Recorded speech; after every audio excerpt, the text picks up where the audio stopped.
Hello po mga sambayanan, karerista at masugid na taga-subaybay namang Kelos TV. Muli po tayo nagbabalik sa ere upang maghatid na po sa inyo ng aking mga giya sa araw na to, April 6, 2024, Sabado, kung saan meron pong 8 pangarerang inihanda ang Metrotorp at ito po yung makapal-kapal po ang pagkakalinya. At maganda po ang mga magsisitakbo dahil yung iba paborito ay tatakbo sa Triple Crown. At nagbabatak-batak na rin po. Ang ating pong pangarera ay hindi na tulad po ng dati na kumbaga magsisimula po ng mga alas 2, alas 3. Ngayon po ay inurong na rin po mga alas 5 na po ng hapon ang start time. Ito'y pati sa linggo rin po gawa ng pong upang protektuhan po ang ating mga pabunuting mga kabayo sa tindi po ng init ng panahon at para na rin sa ating kalusugan. At muli kong pinapaalala sa inyo, gabay lang po ito. Inyo pa rin mga kursunada ang masyang masusunod pagdating sa takilya. Pero tayo hindi na po papaligoy-ligoy pa. Tayo na po, samahan nyo na po ako. Karera numero 1. Start time is 5 o'clock p.m. at start to ng first peak 5, races 1 to 5, may distansyang 1,400 meters, isang 3-year-old and above maiden race. Meron po tayong 10 kalahok dito. Ang ating pong napipiling pampremera yung coupled entries na numero 3, Essential Lady, Birch On. Birch On, ito po ay tumakbo sa kanyang novato race at maganda po naman ang kanyang ipinakita ron. Nag-tempo po siya doon ng 1 minute and 12 sa distansyang 1,200 meters sa pamamatnubay po ni MM Gonzales. Pero sa araw pong ito, si Opie Cortez na po ang rerenda. At yung kanyang ka-coupled entries na Essential Lady na isa naman banderista, tumakbo po nung March 31 kung saan dumating lang po ito ng kwarto pwesto kay White House. AP Asuncion po muli ang rerenda. Atin naman pong panigunda rito yung numero 10 na The Compulsive. Ito naman po ay isang derimate. Maganda po ang kanyang ikinilos nung March 2 kung saan dumating po siya ng kwarto pwesto doon po sa karerang pinalunan po ni Worshipful Master. Ito po yung muling rerenda ni AR Villegas. Kaya ang pili po natin sa karera numero 1, pampremera yung coupled entries numero 3, Birch On, Essential Lady at panigundoy numero 10, The Compulsive. Karera numero 2, start po ng winner take all, races 2 to 8. Start time 5:35 p.m. Distance 1,400 meters, ang class 5, group 5 for non-placers. At meron po tayong 7 kalahok dito. Atin pong napipisil pang primera rito yung kalahok numero 3, Heaven and Earth. Na ito po'y parating na dumarating na mga pang-5 hanggang pang-4 na pwesto at na-tersera na din po ito minsan. Ito po'y pwedeng i-pacing at iparimate. Nung pinakahuling takbo niya po nung March 31, pang-5 lang po siya dumating sa kabayang nalong My Dad Bogart.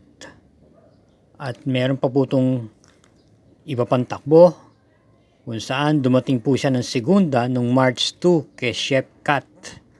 At doon naman po ay nagtiyempo siya ng 1:30.2. At ang atin naman panigunda rito ay numero 4, Charm and Luck na isang derimate. Nung January 31, siya po ay dumating lamang ng tersera pwesto kay Navy Cat. At ang namatubay po sa kanya doon ay si MP Cañete. Ngayon po, ikinabi na po kay JMS Torque. May angkin panalo ng puto noong December 9 kung saan tinalo niya po si I Love Mati at Determinado. Kaya ang pili po natin sa karera numero 2, pampremera numero 3, Heaven and Earth at panigunday numero 4, Charm and Luck. Karera numero 3, mag-i-start po ng 6:10 ng hapon. Ito po ay may distansyang 1,400 meters at isang class 5 split group 6 to 10. Start po ito ng peak 6, races 3 to 8 at meron pong 11 kalahok dito. Ang ating pong napipisil pang primera rito ay nung Nabiting po nung nakaraan at natalambong po ng kalahating katawan. Yung numero 9 Gis City na segundo lang po kay Misha. Ito'y muling pong rerenda ni JB Guerra at may angkin remate. Atin ang pong panigundo rito yung numero 5 Cool Ma'am na isa pa rin remate. Nung March 30, pang-anim lang po siya dumating kay Make a Difference at si JB Bakaykay po ang rumenda. Ito po ay mayroon angking panalo nung December 24 pa po kung saan tinalo niya po si Heirloom at Galloping Ghost at nag-champ po siya ng 127.6 para sa distansyang 1,400 meters. Ang atin ang pong panersera rito, malamang yung numero 3 na iikot lang na Malyamado. Ito po yung nakwarto pwesto nung March 13 kay Celebrity at Maki Boy. Isang banderihista. Kaya ang pili po natin sa karera numero 3, pampremera numero 9 Gis City, panigundo yung numero 5 Cool Ma'am at panersera yung numero 3, iikot lang.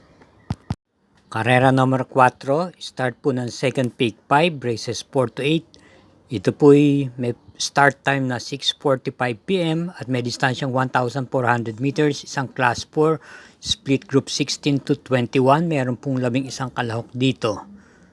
Ating pong napipiling first choice, yung numero 8 yung Stay Funny na isang imported horse na rendan po ni CS Pare Jr. Ito naman po ay may maganda rin naman pong preba to. Dalawang beses na po ito dumadating ng tersera pwesto. Ang una po ay nung December 22 kung saan dumating po siya ng tersera pwesto kay Player Andre at naorasan po siya doon ng 128.4. Ang sumunod pa po ay nung December 31 kung saan dumating lamang ulit siya ng tersera pwesto kay California King. At siya po inirendan dun ni CS Pare Jr. Pagkakataon pong ito, same rider pa rin po. At ang atin naman panigundo rito ay derimating numero 6, Mythic Leila. Na nung March 30 po ay natersera pwesto lamang po siya kay Isla Puting Bato. At mayroon po itong naitalang panalo nung March 22 kung saan tinalo niya po si Cassis King at Oktubre 14. May tempo po siyang 128.2 para sa distansyang 1,400 meters. At ang atin naman panersera rito yung galing sa panalong numero 3, Matikas. Nung March 30 po siya po nanalo. Ito po ay galing sa likuran. At tinalo niya po si Arrogante. Naorasan naman po siya doon ng 127.4. Kaya sa karera pong ito, karera number 4, ang pamprimera po natin dito yung kalok numero 8 yung Stay Funny, panigunda yung numero 6 Mythic Leila at panersera yung numero 3 Matikas. At para po sa atin mga giya, huwag po tayong makakalimot na mag-subscribe, pakishare na rin po at i-hit po ang like button. Salamat po. Karera number 4, start ng pick 4, races 5 to 8. My start time is 7:20 PM, distance 1,400 meters, ang class 4, group 28 to 33, full gate, 14 entries. Ating pong first choice, yung veterano na sa labanan at mga stakes race, yung number 4, Fortissimo, na pwedeng iuna sa harapan at pwede rin naman i-pacing. Sa kanyang pinakahuling takbo noong March 17, siya po ay nakinto pwesto lamang po kay Hakim. At may tiyempo naman po siyang 127 para sa distansyang 1,400 meters. At naman pong panigunda rito yung nasingunda lamang nung nakaraan March 31 na si Magandang Dilag. Dumating po ng segunda pwesto lamang kay Eye in the Sky. May angking tuling at pwede rin naman pong itong iparimate. May angkin din naman po itong panalo noong February 10 kung saan tinalo niya po si King Hans at Full Control. At ito'y may tiyempo naman na 126.4 sa 1,400 meters. At ang ating pong panersera rito yung numero 5 Tugatog, na alam natin na sanay na rin sa mabigat na laban. Sa kanya naman pinakauling takbo, ito po'y nagpakita na rin muli ng buti at dumating na po itong tersera pwesto noong March 23 sa karerang pinalunan po ni Aded Haha. At kung atin pong iisa-isahin ng mga dating preba nito, ito po'y nagtala na rin po ng tiyempong 125.8 sa distansyang 1,400 meters. At kung manunumbalik po ang kanyang dating ikinikilos, ay meron po siyang kalalagyan dito. Kaya muli, ang pili po natin sa karera numero 5, Pamprimera, yung numero 4, Fortissimo, Panigundo, yung numero 3, Magandang Dilag, at panersera yung numero 5, Tugatog. Karera numero 6, may distansyang 1,400 meters, isang class 4, group 34 to 39. At magsisimula po ito ng 7:55 p.m. May 12 kalahok at isang coupled entries, yung numero 2. Ating pong first choice, yung numero 9, imported horse, Daily Burn, na papanubayan po ni CL Advin Kula. Bagamat matagal pong nawala sa sirkulasyon, maganda naman po siguro ang ikikilos nito dahil base sa kanyang mga panalo ng mga nagdaan buwan. Dalawang beses po itong nanalo. Nung October 8, nanalo po ito si Daily Burn ng Hugandong-Hugando at tinalo niya po si Perfect Delight Like Peter at nagtiyempo po ito ng 2:06.6 para sa distansyang 2,000 meters. Ito po ay pwedeng isabay sa unahan at iparimate rin po. Ang isa pang yung panalo ay nung January 15, 2024. Kung saan ito po yung nanalo muli ng Hugandong-Hugando at kabilang sa mga tinalo niya si Full Combat Order, King Hans, Full Control, at nagtiyempo po siya ng 1:26 para sa distansyang 1,400 meters. Atin pong napipisil Panigundo ay yung nagbabatak sa laban at naghahanda para sa Triple Crown, yung numero 7 Worshipful Master na papanubayan ni M.M. Gonzales. Ito'y kagaling lamang po sa 3 dikit na panalo at ang pinakahuli ay nung March 17 kung saan nanalo siyang pong muli at tinalo niya sila Primavera at nagtiyempo siyang 1:26 sa 1,400 meters. Atin na pong napipisil panersera yung madidihadong number 6 Black Star. Bagamat na kwarto pwesto lamang po nung March 31 kay Eye in the Sky at muling rerendahan po ni A.R. Villegas, hindi naman pong matatawaran din po ang buti nitong kabayang to dahil nagpakita rin po ito itong galing. Nung nanalo po ito nung February 2 kung saan tinalo niya po si Full Control at American Dream. At nagtiyempo na rin po naman siya na 1:26 sarado para sa 1,400 meters. Kaya ang ating pong pili sa karera numero 6, Pamprimera, numero 9, Daily Burn, Panigundo, numero 7, Worshipful Master, at panersera numero 6, Black Star. Karera numero 7, penultimate race. Ito po ay may distansyang 1,400 meters, isang class 5, split group 6 to 10. Meron pong 13 entries dito at isang coupled entries yung numero 1. Ating pong first choice, yung numero 2 na Early Bird na kagagaling lamang po sa panalo nitong nakaraan March 22 kung saan tinalo niya po si Bukawe Rivertown. Ito po ay pwedeng i-pacing at iparimate at siya po ay muling rerendahan po ni M.A. Alvarez. At natiyempohan po siya sa naturang distansyang yon na 1,400 meters na 1:29.4. Atin pong Panigundo yung numero 6 na Gojigo na rendahan po ni J.B. Guerra na naiuna rin po at pwede rin po lang isunod-sunod lamang. Ito po ay nanalo rin noong March 24 kung saan tinalo niya po si Cool Ma'am. At may hawak din pong tiyempo itong 1:27.4 para sa 1,400 meters. At ating panersera naman yung numero 7 Captain Det na may takbong nasa unahan at may takbo rin naman na sa hulihan po ng gagaling. Nanalo po ito nung March 10 kung saan tinalo niyo po si Destiny at You Never Know.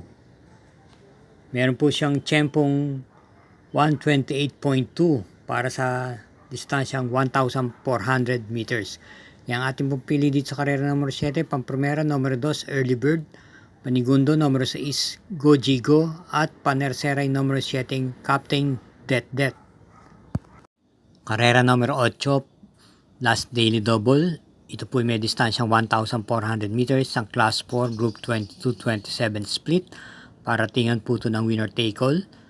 Pick 6, Pick 4 at second Pick 5. Meron po tayong 14 na kalahok dito, full gate. Ang ating pong napipiling pampremera rito yung kalahok numero 2 Golden Sunrise na muling papanubayan ni M.A. Alvarez. May angking bilis at kayo din ba may angking din naman remate. Pagamat pampito lang po dumating to nung March 24 sa kabayang nalong California King. Ito naman po ay merong naitalang panalo nung March 15 kung saan tinalo niya po si Runway 10 at Jubilum at nag-champ po siya doon sa distansyang doon na 127.6. At meron din naman po siyang hawak na prebang 125.6 para sa distansyang itong 1,400 meters. Atin naman pong panigundo rito yung dibanderang numero 11 Doña Chichay na matibay din naman po sa unahan. Ito po ay napampito lang nung March 23 kay Ninong. Pero meron po siyang naitalang panalo nung January 5 kung saan tinalo niya po sila Luke Skywalker at Silab at nagtiyempong 128 sarado. Atin pong panersera rito yung imported horse na numero is Lucky Strike na muling papanubayan pong regular rider ni I.L. Aguila na segunda nung March 26 kay Louis Bill at naitalang panalo nung February 23 kung saan tinalo niya po si Oktubre 14. Kaya ang pili po natin dito sa karera numero 8, Pampromera, numero 12 Golden Sunrise, Manigundo, numero 11 Doña Chichay at Panersera, numero 6 Lucky Strike. Good luck po muli sa inyong lahat masugid na taga-subaybay at sambayanan karerista. Naway matapat po ang ating mga giya at kapwa tayo pala rin. Inay lang po sa ating paglilibang. At lagi rin po tayong mag-iingat sa ating pag-uwi. Thank you again for watching.